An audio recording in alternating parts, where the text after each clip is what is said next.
साथियों नमस्कार। आज हम बात करने वाले हैं चरक विमान स्थान के चैप्टर नंबर 2 का लास्ट पॉइंट पार्ट बात करेंगे। उस पॉइंट का नाम है डिमार्केशन ऑफ आमाशय अर्थात आमाशय का वर्णन। तो यहाँ पर डिमार्केशन का मतलब क्या होता है कि एक लिमिट कहाँ से कहाँ तक आमाशय को कहा गया है अकॉर्डिंग टू आयुर्वेदा, है ना। वैसे इन जनरल हम लोग देखें तो आमाशय को बहुत इन शार्ट हम लोग अगर मॉडर्न से कोरिलेट करते हैं तो सिंपल कर देते हैं ना कि stomach stomach that is called आमाशय। बट यहाँ पर जो एक बताया गया आयुर्वेद में आमाशय, तो वो स्टमक को डायरेक्ट नहीं बताता है, मीन्स स्टमक को आमाशय नहीं बताता है।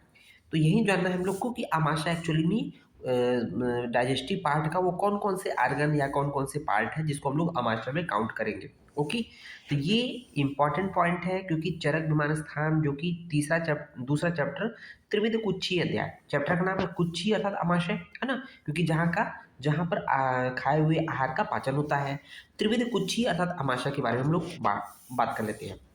देखेंगे ये जो श्लोक है आपके इस चैप्टर का, चैप्टर नंबर 2 का श्लोक नंबर 17-18 देखेंगे। तो श्लोक नंबर 17-18 जो कि आमाशय के डिफिनेशन को डिफाइन करता है।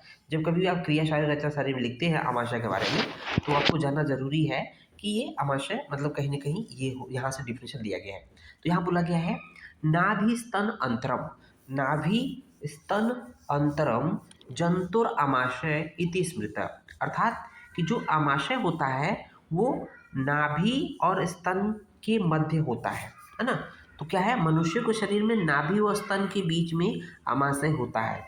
कहने का मतलब आमाशय डायरेक्ट ये नहीं बताया कि सिर्फ स्टमक है, बट नाभि और स्तन के बीच में। तो नाभि मतलब अम्बिलिकस हो गया और स्तन मतलब मेमोरी ग्लैंड, है ना।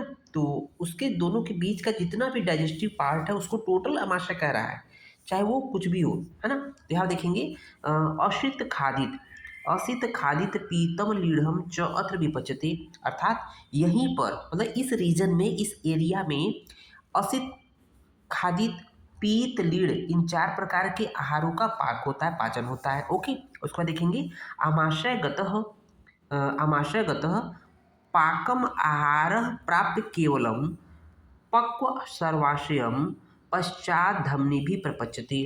कहने का मतलब जब आमाशय में गया हुआ आहार पूर्ण रूप से पच जाता है, तब संपूर्ण शरीर में पका हुआ वह आहार रस धमनी के द्वारा प्राप्त होता है। तो कहने का मतलब जब कंप्लीट रूप से हम लोग का भोजन पाचन हो जाता है, तो वो कहीं ना कहीं कहाँ जाता है, वो जाता है आपके हृदय में जाता है आहार रस, क्योंकि पूरे शरीर में उसको फैलाना होता है, पूरे एक एक टिश्यू एक एक ऊतक को लेना होता है।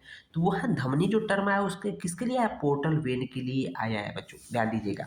ठीक है, जब आप हम लोग एनाटॉमी देखते हैं डाइजेस्टिव सिस्टम का, तो वहाँ पर जो ये धमनी पर्टिकुलर जो है, जो खाए हुए आहार रस को कौन ले जाता है, तो पोर्टल वेन ले जाता है। पोर्टल वेन आप लोग ने फर्स्ट पार्ट में पढ़ा होगा एनाटॉमी बीडी चौरसिया में। ओके, अब यहाँ पर हम लोग को एक चीज़ ध्यान देना है, नोट करके किया हुआ है कि यहाँ पर आमाशय का तात्पर्य केवल स्टमक से नहीं लिया गया।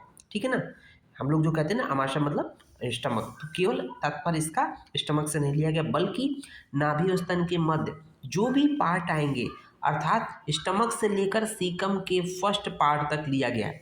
तो स्टमक आमाशय मतलब कि स्टमक के नीचे क्या होता है, जो स्मॉल इंटेस्टाइन होता है, duodenum jejunum ilium, duodenum jejunum ilium पूरा पूरा स्मॉल इंटेस्टाइन, क्योंकि पूरे स्मॉल इंटेस्टाइन में क्या होता है देखेंगे, पाचन होता है। तो मेन रूप से पाचन हम लोग का कहाँ से शुरू होता है, आमाशय शुरू होता है, स्टमक से शुरू होता है। स्टमक के साथ साथ जो स्मॉल इंटेस्टाइन अर्थात ड्यूडेनम जेजुनम इलियम ये पार्ट, और जहाँ से इलियम खत्म होता है उसके बाद देखेंगे लार्ज इंटेस्टाइन शुरू होता है, और वहाँ से सीकम शुरू होता है ना, वहीं पे देखेंगे सीकम होता है।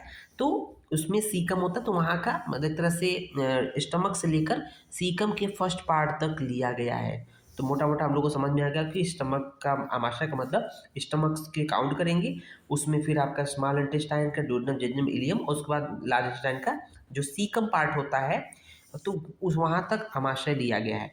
इसी के साथ साथ इसमें पैंक्रियाटिक पैंक्रियाटिक पैंक्रियाज भी काउंट किया जाता है। इसी में कहीं ना कहीं जो लीवर से बाइल जूस आता है, इसी में आपका कहीं ना कहीं वो गैस्ट्रिक जूस आता है। तो ये सब कुछ आमाशय के अंतर्गत काउंट होगा, क्योंकि इस रीजन में क्या होता है कि आम का पाचन होता है अर्थात भोजन का पाचन होता है।